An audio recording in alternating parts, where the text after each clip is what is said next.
وعن عائشة رضي الله عنها قالت كان رسول الله صلى الله عليه وسلم يذكر الله على كل أحيانه. رواه مسلم وعلقه البخاري.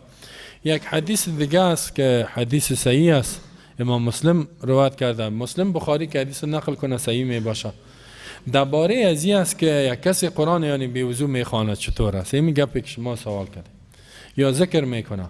عایشه رضی الله عنها خانم پیامبر صلی الله علیه و سلم، یکی از بیبی ها مادر مومنین، این عالمه بود، محدثه بود، بسیار حدیث میفهمید، بسیار حدیث یاد داشت، مفسرم بود. این میفرماید کان رسول الله صلی الله علیه و سلم، بود رسول الله صلی الله علیه و سلم یذکر الله، الله را یاد میکرد علی کل احیانی، هر وقت، یعنی هر وقت الله را یاد میکرد. از این فهمیده میشه که بی وضو می بود نمی بود، هر وقت.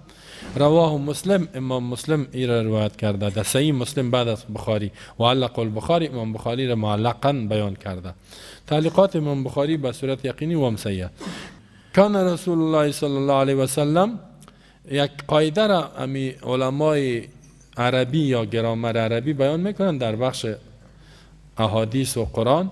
میگه وقتی که زمان کان فعل ماضی با بالای مضارع داخل شد مفید دوام میشه، یعنی اکثر کان مراد به ذکر الله هر چیزی که الله یاد شود، تسبیح باشه سبحان الله، سبحان الله بحمدی، سبحان الله العظیم، یا تحمید الحمدلله باشه، لله الحمد باشه، یا تحلیل باشه الله لا اله الا الله باشه، تکبیر باشه الله اکبر، الله اکبر کبیرا، یا استغفار باشه استغفر الله و اتوب الیه، تلاوت قرآن باشه، کلش شامل است. قرآن هر ذکری که ثابت است در اسلام.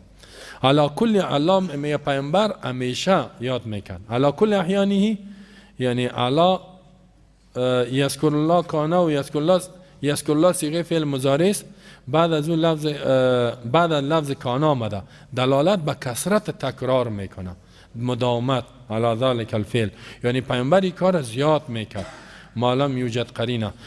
در عربی قانون زمانی که ماضی با بالای مضارع داخل شود، یعنی ماضی فعلی را میگه که دلالت به گذشته کنه، مضارع فعلی را میگه که دلالت به حال آینده کنه. زمانی که هر دویش فعل ماضی سر مضارع مقدم شود، معنای دوام استمرار میته تا وقتی که قرینه که او را از معنایش بگردانه وجود نداشته باشه، یعنی تا که دیگه دلیل نبیاد او دلالت به دوام میکنه. یعنی اینجا عایشه میگه که همیشه پیامبر صلی الله علیه وسلم الله را ذکر میکرد، الله را همیشه یاد میکرد. الله که است دلالت به فی میکند، بعضی وقت حروف جاره یکش به دیگهش استعمال میشه به معنای فی، یعنی فی کل احیانی، فی احیان به معنای اوقات، در هر وقت الله را یاد میکرد. مراد یعنی اکثریت حیات خدا در ذکر، زمانه خدا در ذکر الله تیر میکرد. خب اینال ما شما در این حدیث بسیار بحثات، بحث ذکر الله، بحث از اینکه با وضو بی وضو چطور است احکامش بیان میکنم. اول سوالی پیدا میشه که حکم ذکر الله و قرائت قرآن بدون وضو چی است؟ کسی میتونه که قرآن بخواند یا ذکر کنه بدون وضو، یعنی یکی پیشتر خود دست زدن قرآن بود، حال قرائت دست نمیزنه. حافظا مثلا قرآن یاد دارن، بی وضو خوانده میتونن یا نه؟ حکمش چی است؟ جوابش است که جایز است، بهتر است که وضو داشته باشه، زیرا با وضو الله را یاد کردن بهتر است، افضل است، مستحب است، اما واجب نیست. میتونه که بدون وضو هم قرآن تلاوت کنه. اینجا هم خود همی عالم هم میگه والافضل والاکمل ان یکون علی وضو، بهتر و کامل همیست که با وضو باشد، یعنی مگر قرائت قرآن کسی که جنوب است او باز جداست، پس آن بحثش میاد. بهتر است که با وضو باشه، اما اگر به وضو هم میخوانه جایز است، یعنی گناهگار نمیشه. امام نووی میگه اجمع المسلمون، مسلمان ها کلش اجماع دارن، اجماع یعنی اتفاق داره، همه علمای ما و شما، ائمه، مجتهدین، اماما، محدثین علی جواز قرائت القرآن للمحدث الحدث الاصغر، با مو کسی که با بیوضوگی یعنی حدث اصغر یعنی بیوضو است، جنوب نیست، قرائت میگه جایز است که بخوانه. والافضل ان یقرأ له، میگه بهتر است که با وضو بخوانه، اما اگر بیوضو بود هم جایز است، کل اتفاق داره. دلایلشان چیست؟ یکی خو اونمی حدیثی است که پیامبر گفت نه، دوم حدیث عبدالله ابن عباس است انه بات عند میمونته زوج النبی صلی الله علیه و سلم و هي خالته. عبدالله ابن عباس میگه شب تیر کرد پیش میمونه. میمونه هم یکی از خانمای پیامبر است. میمونه رضی الله عنها، شما نامش خانمای پیامبر شنیدین. و این خاله امیکی بود، عبدالله ابن عباس بود. خاله یعنی به مادر عبدالله ابن عباس خواهرش بود. خواهر مادر چی میگن؟ خاله میگن. و طبعا خاله محرم است. میگه من شب در خانه خالیم بودم و خاله عبدالله ابن عباس خانم کی است؟ رسول الله صلی الله علیه وسلم. خود در خانه که هستی شوام باشی دیگه بسیار گپا را میبینی. میگه قال عبدالله ابن عباس میگه فتجعت فی ارض الوساده و تجع رسول الله فی طولها. میگه می فرشی که بود یا گلم بود، میگه من دمی برش خو شدم، یکی درازی داره که بر دمی سایه برش، و رسول الله صلی الله علیه و خانوادهش در طولش خواب شد، در درازیش خواب شد. فنام رسول الله صلی الله علیه و می رسول الله خواب کرد حتی انتصف اللیل، نیم شب شد. وقت خواب شوی بهتر است دوستا، بسیار وقت شب ناوقت نشینین. نه باید اگر خبر درس ضروری باشه در غیر از او خواب عادت بتین که وقت خواب شوین. خب نماز خفتن خواندی خواب شوی، غذایتان بعد از شام کنین. خب همین قانون اسلام همی بوده که یا پیش از شام میخورد صحابت تا پیش از بعد از دیگر غذای شام میخوردن. اون باز دیگه بعد از خفتن که میخوندن خواب بودن. 1 ساعت 2 ساعت فاصله بیا برای معده‌ام خوبه دیگه. بعد از شام که بخورین مثلا تا دیگر متصل شام غذا رو شروع کنین تا خفتن غذایتان چای همه چیز میشه. بعد از نماز خواندی خوب 1 فاصله می خواب شوید. و این خوب است که برای تهجد باز خودت میخید. همین دمی شوای دراز که شما وقت خواب شوین حتمی خودتان مجبور میشین که بخیزید، یعنی خوابتان تکمیل است دیگه. و نماز شب چقدر ثواب داره. میگه رسول الله صلی الله علیه و خواب کرد تا اینکه نیم شب شد، او قبله بقلیل، یا نیم شب کمی پیش یا بعد از نیم شب کمی کم، مثلا 12 یا چی شد دیگه 12 و نیم 1 بجه شد.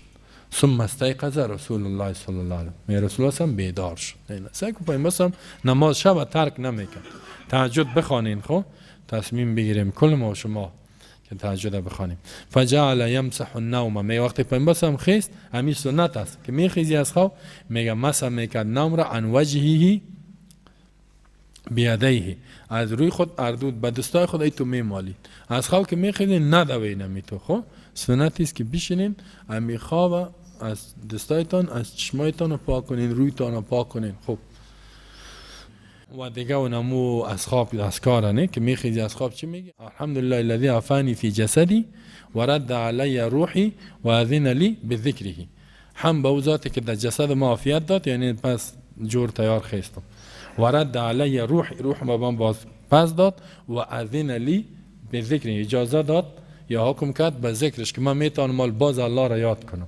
چون اول ذکر الله که میخیزی ذکر الله شروع میشه.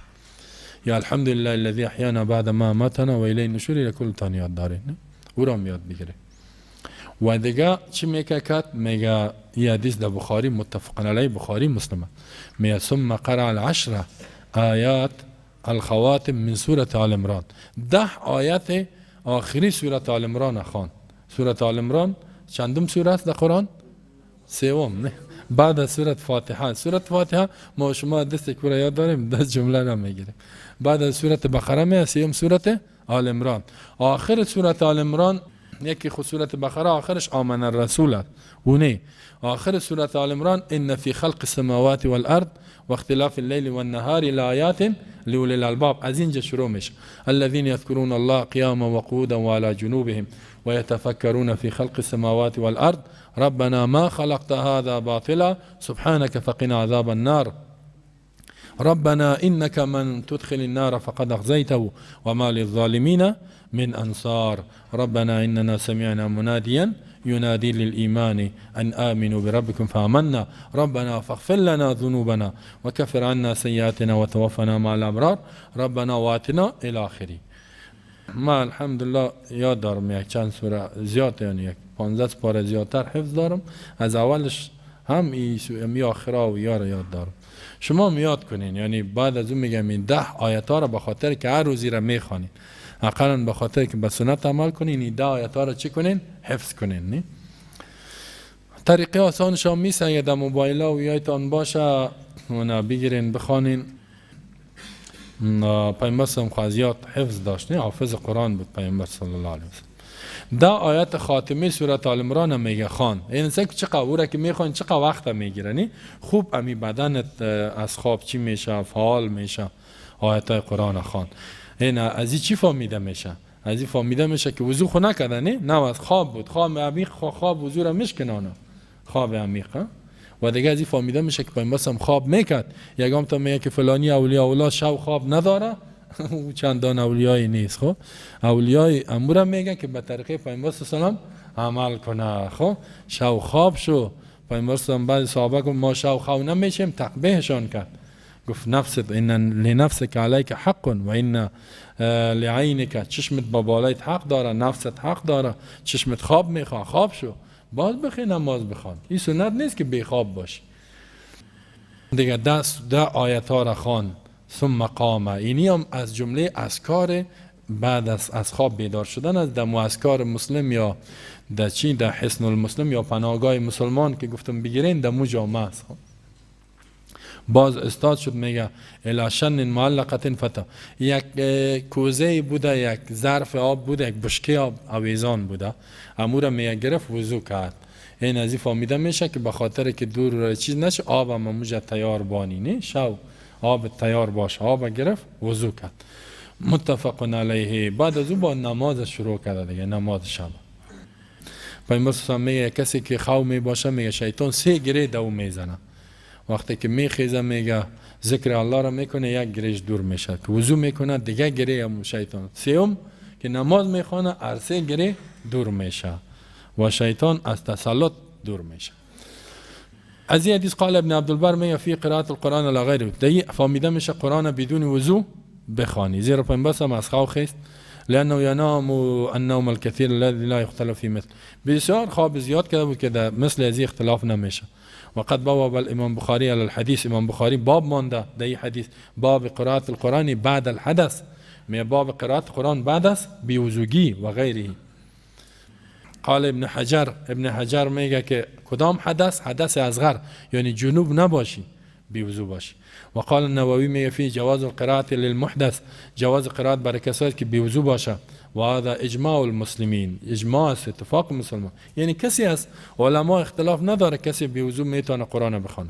و انما تحرم القرائت علی الجنوب والحائض، حرام که میشه قرائت به کسی که جنوب باشه یا حائضه باشه. دیگه و دیگه دلیل چیست؟ حدیث باب است که کان رسول الله صلی الله علیه و سلم یذکر الله علی کل احیانی، رسول الله صلی الله علیه و یاد میکرد در هر وقت. بهترین ذکر قرآن خواندن است. خب انا نحن نزلنا الذکر، زیرا دیگه سبحان الله و یا کده در عام حالات قرآن بسیار ثواب داره. قرآن زیاد بخوانید، کوشش کنین که یک سپاره کم از کم روز قرآن تلاوت کنین، غیر از که با معنا میخوان. اگر 3 بخوانین بسیار خوب میشن، در روز یا هفته یک بار نه 3 سپاره بخوانین. قاریا و حافظا خب باید که 3 سپاره کم نخوانه، قاری صاحب تمیم است یا بشیر است، هر قاری که است خب از 3 سپاره کم تلاوت نکنه. حالا اکثر قاری صاحبا رو ببینی قرآن یادش رفته نمیخوانه. خب حافظ است یا بخوان یک آیت باش تو میگه قرآن سعی میکنه.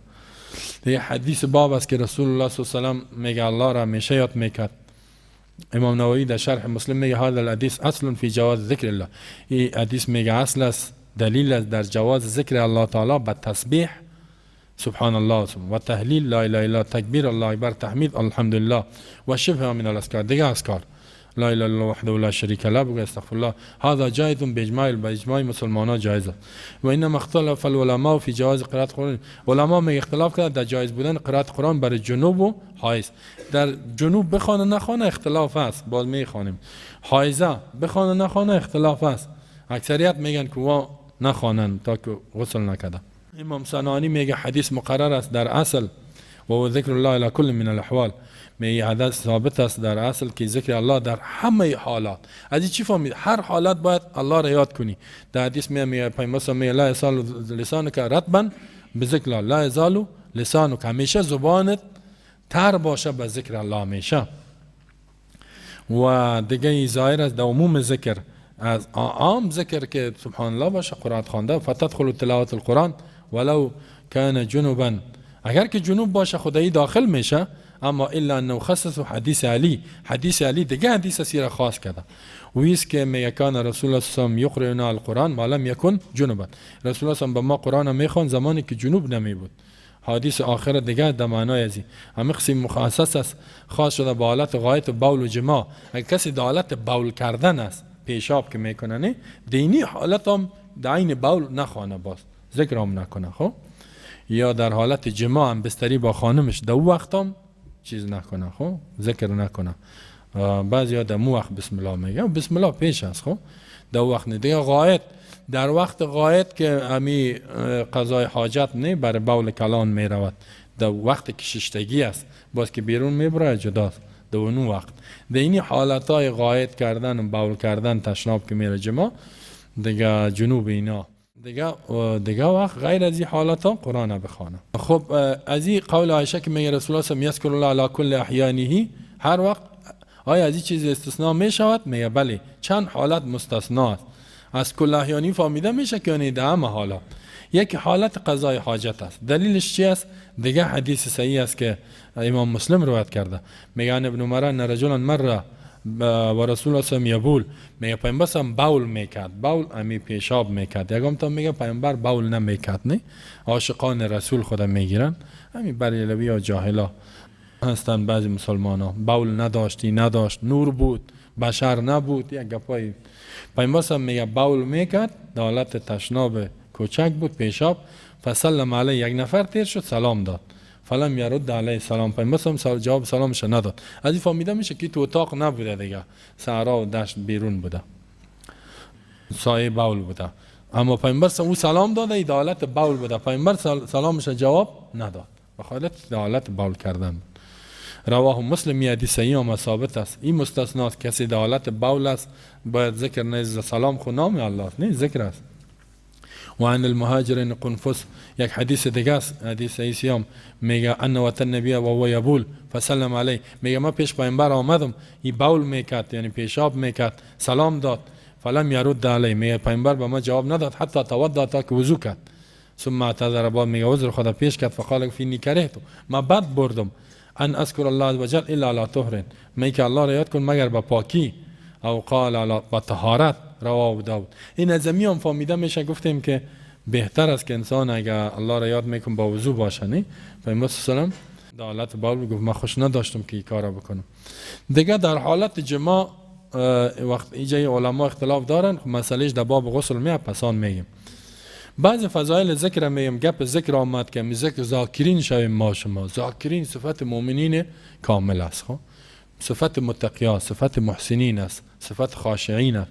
بسیار ذکر ما شما اکثر ببینی ذکر نمی قرات چرت میشینه چرت میزنه. بیکار بودی ذکر الله را بکو چرا چرت میزنی؟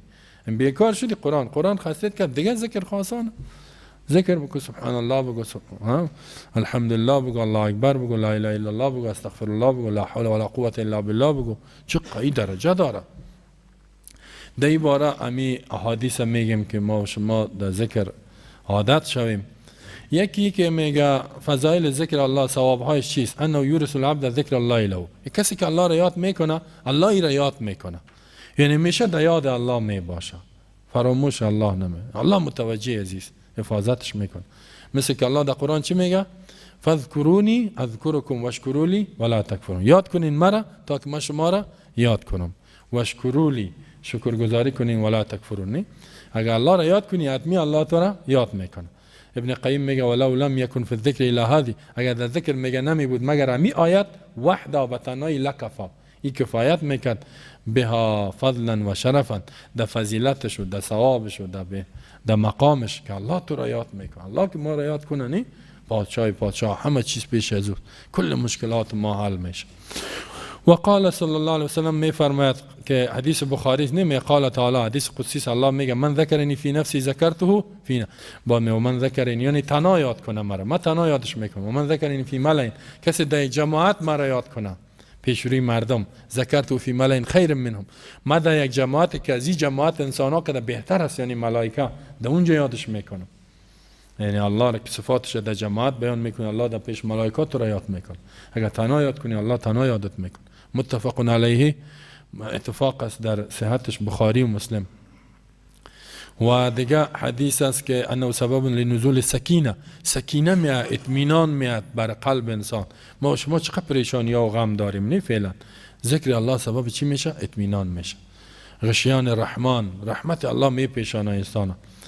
الا بذکر الله تطمئن القلوب، نه قلبا مطمئن میشه. حدیث ابی هریره است، یک خوایت دیگه در قول صلی الله علیه و میگه لا یقعد قوم فی مجلس یذکرون الله فی، یک قوم در یک مجلس نمیشینن که الله را یاد کنن. در هر مجلس که میریم باید الله را یاد کنیم. خب هر مجلس، مرده‌داری است، اگر مجلس خوشی است، دعوت است، عروسی است، میگه نمیشینن در یک مجلس الله را یاد میکنن الا حفتهم الملائکه، ملائکه او را میپوشانن. ملائکه ان شاء الله این میال ما شما را اینجا ملائک پوشاندگی. و غشیتهم الرحمه، رحمت الله یارا میپوشانه. رحمت الله چقدر ضرور.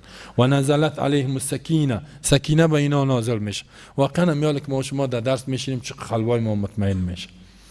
و ذکرهم الله فی من عنده، الله یارا در ملای اعلی، کسایی که پیش الله در بین ملائکه یادشان میکنه که این بنده های ما در درس‌های زمستانی 6 تا درس خواندن، قرآن خواندن، حدیث خواندن. رواه مسلم، یعنی امام مسلم روایت.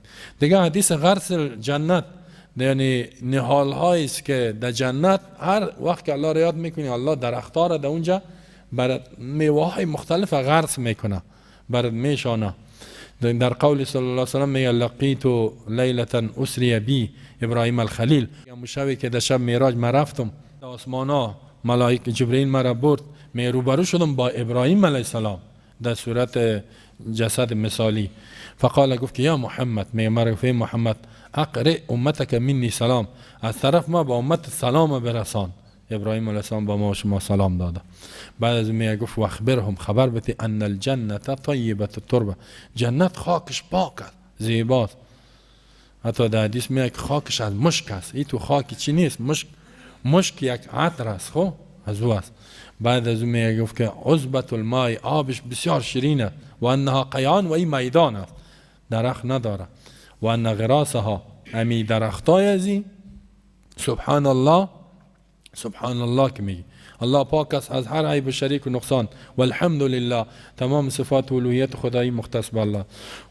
ولا اله الا الله، غیر از الله معبود بر حق نیست. والله اکبر، اینی میگه در امی درختایش. سبحان الله والحمد لله ولا اله الا الله والله اکبر، سبحان الله بحمده، سبحان الله العظیم. رواه الترمذی، یه حدیث امام ترمذی نقل کرد. و دیگه که دوام ذکر رب واجب میکنه امانه از نسیانش. کسی که الله را دائم یاد میکنه فراموشش نمیکنه، و این سبب شقای عبد. کسی الله را فراموش کنه و بدبخت میشه. فإن نسیان الرب سبحانه یوجب نسیان نفسی و مصالحها. می کسی که رب خدا فراموش کنه، این واجب میکنه که خدا فراموش کرد، مصلحت خدا، فایده خدا فراموش کرده. زیرا الله در قرآن چی میگه؟ سورة حشر ولا تکونوا کالذین نسوا الله، نشاین مثل کسایی که الله را فراموش کردن، ترک کردن. فانساهم انفسهم، یا خدا فراموش کرد. هر کسی الله را یاد نکنه، قانونیش در نظر نه، خدا تباه کرده. اولئک هم الفاسقون، الله میگه اینا فاسق هستند، گناهگار هستند. و منها ان الذکر یعدل عتق الرقاب و نفقه الاموال، ذکر میگه ثوابش به اندازه غلام آزاد کردن. یا غلام بسیار ضعیف در وقت با پیسه حالا این 10,000 12,000 قیمتش، گویا که یک غلام آزاد کنی، یک چی که 10 دانه به اندازه ازی نفقه اموال، گویا که مال تا در الله مصرف میکنی. پیامبر صلی الله علیه و میگه که از بسیار عبادت ها کده ذکر الله، کسی که ذکر میکنه گویا در الله صدقه میده. کما قال صلی الله علیه و سلم من قال فی یوم 100 مره، پیامبر صلی گفت کسی در یک روز 100 بار بگوید لا اله الا الله وحده لا شریک له له الملك و له الحمد و هو على كل شيء قدیر، نیره بگوید کانت له عدل 10 رقبات، به اندازه 10 رقاب، 10 غلام گویا که آزاد کرده. چند غلام؟ 10. یک غلام سه که 12,000 10 دانش 1,20,000 میشه. نه ما شما که بگوییم خیرات در مسجد پرت و 500 کسی نمیپرتنی، دفته این که در روز 10 یعنی 1,00,000 صدقه اینقدر ثواب داره. و کتبت له 100 حسنه، و 100 ثواب الله برش میته. و محیت عنه 100 سیئه، و 100 گناهش محو میکنه. و کان له حرزا من الشیطان، از برای ازی حفاظت از شیطان می باشه یومی، همین روز. ذالک حتی یمسی، تا که شب می، شب که خوان با تاز. از شیطان الله آدم حفاظت کنه. کلامی ما شما را در گناه ملوث میسازه، از ذکر عبادت الله چی دور میکنه؟ شیطان. از شیطان که محفوظ شدی دیگه بخوانین خوی را بعد از نماز صبح رزی که اذکار صبح لا اله الا الله وحده لا شریک له له الملك و له الحمد و علی کل شیء قدیر. همیشه یادتان نره 100 بار صبح 100 بار شام. اگر 100 گفتین هنوز خوب، از زیادتر گفتین. متفق علیه، امام بخاری مسلم روایت. از جن و شیاطین اینا الله حفاظتتان میکنه. و منها دیگه ای که ان العبد لا يحفظ نفسه من الشیطان الا بذکر الله، بنده میگه خدا از شیطان نجات دادن نمیتونه مگر به ذکر الله. در حدیث آمده و امرکم ان تذکروا الله، پیامبر میگه امر میکنم که الله را شما یاد کنید. فإن مثل ذلك مثل ذلك رجل، مثال از این میگه ایست یک مرد که خرج بیرون میشه علی دو فی اثری سران، دشمن در اثر از این بدتیزی میدوه که گیرش کنه. حتی الى حصن حسین، در قلعه میه که پناهی ببره. فاحرز نفسه منهم، خود حفاظت میکند از این مردم. در قلعه که پیدا شد حفاظت میشنه. یعنی می قسم میگه عبد است که خود حفاظت نمیکنه شیطان مگر به ذکر الله. ذکر الله یک قلعه محکم فولادی است که شیطان الله تو را حفاظت میکنه. و ابن قیم میگه که فلو لم یکن فی الذکر الا هذه الخصله، اگر در ذکر نمی بود مگر همین خصلت، می حقیقی بود. میگه حقیق و لایق بود به بنده که الله یفتر لسانه من ذکر الله، زبانش هیچ از ذکر الله مانده نشه، همیشه یاد کنه. و در حدیث سابق آمد کسی که 100 بار لا اله الا الله بگوید این حفاظت از شیطان دمی روز میشه. دیگه این بود که سید المرسلین بسیار ذکر میکرد و همین قسم فضایلش ادامه داره. استاد محترم آمد در این بخش میگیم که حکمش خفا میدیم که به وضو میتونیم قرآن ای را بخوانیم به حساب ذکر الله. دیگه الله بر ما شما توفیق نصیب کنه که همیشه الله را یاد کنیم. وقت نشاط داشتیم قرآن نبود دیگه سبحان الله الحمدلله لا اله الا الله و غیره اذکار بگوییم. و صلی الله علی نبینا محمد و علی آله و صحبه اجمعین.